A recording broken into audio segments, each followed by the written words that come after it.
السلام علیکم ورحمۃ اللہ وبرکاتہ۔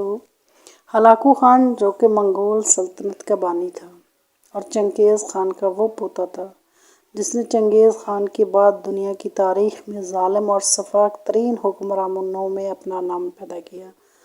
جب ہلاکو خان نے بغداد کو فتح کیا تو ہلاکو خان نے شہر کے باہر ڈیرا ڈالا اور پورے شہر کے ارد گرد گھومنے لگا۔ روایات میں ملتا ہے کہ ہلاکو خان نے اس لوٹ مار اور اس جنگ میں تقریباً 4 لاکھ مسلمانوں کا قتل عام کیا اور پورے شہر میں بری طرح لوٹ لیا۔ قدیم مسجدوں، محلات، کتب خانوں کو مسمار کر دیا اور حتیٰ کہ یہ بھی خبر ملی کہ ہلاکو خان نے جتنے بھی کتب خانے تھے ان کو دریاؤں میں بہا دیا۔ اور یہ بھی روایات میں ملتا ہے کہ ان کی اتنی زیادہ تعداد تھی کہ کئی دن تک دریا کا پانی ان کتابوں پر لکھی ہوئی سیاہی کی وجہ سے سیاہ رہا تھا۔ اس بات سے اندازہ لگایا جا سکتا ہے کہ ہلاکو خان نے کتنی زیادہ کتب خانوں کو مسمار کیا لیکن شہر کے اندر داخل نہ ہوا۔ آپ کے سپاہی بڑے حیران تھے۔ بہت سارے کمانڈروں نے آپ سے سوال پوچھنے کی پوری کوشش کی لیکن اتنی ہمت نہ ہوئی کہ وہ ہلاکو خان سے یہ سوال پوچھ سکے کہ آپ ابھی تک شہر کے اندر داخل کیوں نہ ہوئے۔ لیکن ہلاکو خان کوئی عام انسان نہیں تھا۔ جتنا وہ ظالم اور طاقتور تھا اتنا ہی وہ عقل مند انسان تھا۔ وہ سمجھ گیا کہ میرے کمانڈر مجھ سے کیا سوال پوچھنا چاہتے ہیں۔ پھر ہلاکو خان نے اپنے تمام کمانڈروں کو اپنے پاس بلایا اور ان کو ایک قطار میں کھڑا کرتے ہوئے کہا کہ میں تمہارے چہروں سے ہی جان چکا ہوں کہ تمہارے اس وقت دماغ میں کیا چل رہا ہے۔ پھر ہلاکو خان نے کہا کہ میں جانتا ہوں کہ تم یہ سوال پوچھنا چاہتے ہو کہ میں ابھی تک بغداد شہر کو فتح کرنے کے بعد داخل کیوں نہیں ہوا۔ اس کی وجہ یہ ہے کہ میرے دماغ میں 2 سوال ہیں۔ جب تک مجھے ان سوالوں کے جواب نہیں مل جاتے میں اس وقت تک بغداد شہر میں داخل نہیں ہوں گا۔ کمانڈروں نے عرض کیا حضور آپ بتائیں آپ کے کون سے سوال ہیں؟ تو ہلاکو خان نے کہا کہ تم بغداد شہر میں چلے جاؤ اور بغداد شہر کے سب بڑے عالم کو بلا کر میرے پاس لاؤ اور اسے حکم دے کہ وہ مجھ سے ملاقات کرے۔ ہلاکو خان نے کہا مسلمانوں کے دین کے سربراہ عالم ہوتے ہیں اس لیے وہ میرے سوالوں کا جواب دے سکیں گے۔ جب کمانڈروں نے یہ پیغام بغداد شہر میں پہنچایا تو کوئی بھی ایسا عالم نظر نہ آیا جو ہلاکو خان سے ملاقات کرنا چاہے، کیونکہ ہلاکو خان ایک ایسا انسان تھا جس کے ساتھ سب ایک عالم بات کرنا پسند نہیں کرتا تھا۔ جب یہ خبر پورے بغداد شہر میں پھیلی تو ایک مدرسے کا استاد قادحان نے پیغام بھجوایا کہ میں ہلاکو خان سے ملاقات کرنا چاہتا ہوں۔ قادحان ایک مدرسے میں بچوں کو پڑھاتا اور امامت بھی کرتا تھا۔ دوسرے دن کی صبح قادحان ہلاکو خان کے پاس پہنچا جہاں ہلاکو خان نے اپنا ڈیرا ڈال رکھا تھا۔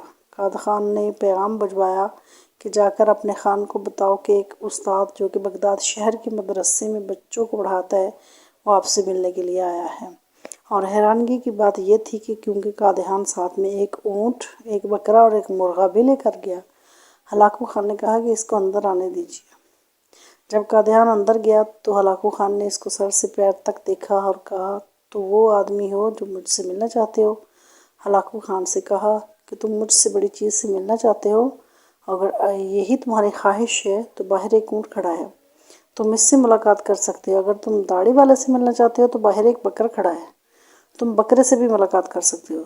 پھر قادحان نے کہا کہ ہلاکو خان سے کہا اگر تم اونچی آواز والے سے بات کرنا چاہتے ہو تو باہر ایک مرغا بھی کھڑا ہے، تم اس سے بھی بات کر سکتے ہو۔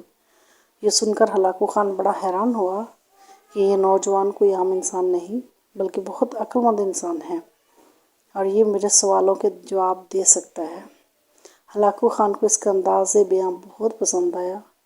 ہلاکو خان نے اس سے پوچھا میرے 2 سوالوں کے جواب ہیں، کیا تم مجھے بتا سکتے ہو؟ کیا تم میرے ان دوست والوں کے جواب دے سکتے ہو؟ قادحان مسکرانے لگا اور کہا ہلاکو خان اس دنیا میں کوئی بھی سوال پیدا ہونے سے پہلے اس کا جواب بنتا ہے، پھر ہی وہ سوال تاریخ میں لکھا جاتا ہے۔ بتاؤ تمہارا کون سا سوال ہے، میں اس کا جواب ضرور دوں گا۔ ہلاکو خان قادحان کے انداز گفتگو کو دیکھ کر بڑا حیران ہوا کہ مسلمانوں کے ایک عام عالم میں اتنی جرأت اور اتنی ہمت ہے کہ وہ ہلاکو خان کے سامنے سینہ تان کے اتنی دلیری سے بات کر رہا ہے۔ ہلاکو خان کو اس کا انداز گفتگو بڑا پسند آیا، کیونکہ ہلاکو خان وہ انسان تھا جس کے سامنے بڑے بڑے امیر، بڑے بڑے کمانڈر، بڑے بڑے بادشاہ بھی جھک کر بات کرتے تھے۔ اس لیے ہلاکو خان کو اس عالم کے انداز گفتگو بہت اچھا لگا۔ ہلاکو خان نے اس سے پہلا سوال کیا اور کہا، بتاؤ ایسی کون سی چیز ہے جو مجھے یہاں یعنی بغداد شہر میں لے آئی؟ یہ سن کر قادیان مسکرانے لگا اور کہا، کوئی مسلمانوں کو اللہ تعالیٰ کی طرف سے دی گئی نعمتوں کا شکریہ ادا نہ کرنے، آپس میں لڑنے، دولت کا حسد، عہدوں کے منصب کی لالچ نے تمہیں یہاں آنے کی اجازت دی ہے۔ اگر مسلمان آپس میں لڑنے کی بجائے اسلام کی خاطر لڑتے تو آج تم جیسے ظالم حکمرانوں کا خاتمہ ہو چکا ہوتا۔ اگر مسلمان آپس میں عہدے کے منصب پر لڑنے کی بجائے ایک اچھا حکمران بٹھاتے تو آج تم جیسے حکمرانوں کا یہاں وجود نظر نہ آتا۔ اگر مسلمان اللہ تعالیٰ کی دی ہوئی نعمتوں کا شکریہ ادا کرتے تو تم آج یہاں نظر نہ آتے۔ اللہ تعالیٰ نے ہمیں اپنی دی ہوئی تمام نعمتیں، آسائشیں ہم سے لینے کے لیے تمہیں یہاں بھیجا ہے۔ پھر ہلاکو خان اس کے جواب سے بڑا متاثر ہوا اور کہا، اب بتاؤ ایسی کون سی چیز ہے جو مجھے واپس جانے پر مجبور کر سکتی ہے؟ تو یہ سن کر قادیان نے کہا، اگر مسلمان آپس میں لڑنے کی بجائے کافروں کے خلاف لڑنے کے لیے تیار ہو جائیں، اعلیٰ عہدے پر بیٹھنے کی بجائے ایک اعلیٰ حکمران کو بٹھائیں، اللہ تعالیٰ کی دی ہوئی نعمتوں کا شکریہ ادا کریں اور آپس میں بھائی چارہ اختیار کریں، تو یہی چیز کافی ہے کہ تم جیسے حکمران یہاں نظر نہیں آئے۔ اگر آج مسلمان دوسروں سے لڑنے کی بجائے کافروں سے لڑنا شروع کر دیں اور آپس میں بھائی چارہ اختیار کر لیں تو صرف یہاں نہیں، پوری دنیا سے ظالم کی حکمرانی مٹ جائے گی اور اسلام کا نام روشن ہو جائے گا۔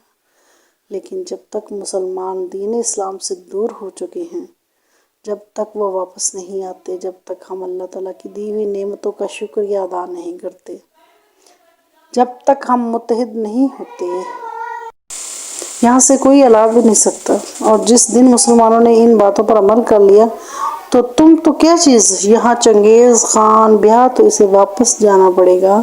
یہ سن کر ہلاکو خان کو اس کا جواب بڑا اچھا لگا اور اس سے بہت متاثر ہوا، اور اس کے بعد قادیان وہاں سے رخصت ہو گیا۔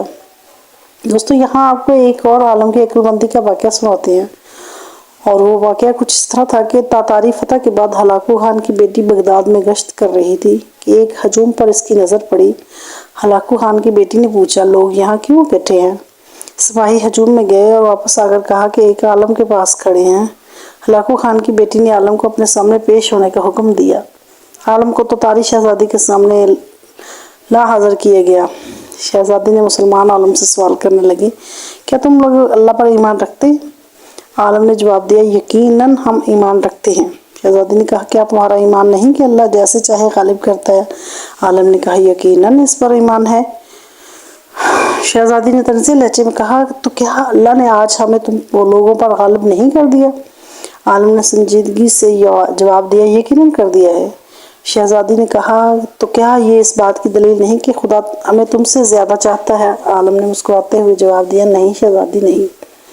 شہزادی نے غصے سے کہا، کیسے؟ عالم نے کہا، تم نے کبھی چرواہے کو دیکھا ہے؟ شہزادی، یقیناً ہاں، میں نے دیکھا ہے۔ عالم نے کہا، کیا اس ریوڑ کے پیچھے چرواہے نے اسے اپنے کچھ کتے بھی رکھ کر چھوڑے ہوتے ہیں؟ شہزادی نے جواب دیا، ہاں، رکھے ہوتے ہیں۔ عالم نے کہا، اچھا، تو اگر کچھ بھیڑیں چرواہے کو چھوڑ کر کسی طرف کو نکل کھڑی ہیں اور چرواہے کے ساتھ چلنے کو تیار ہی نہ ہوں، چرواہا کیا کرتا ہے؟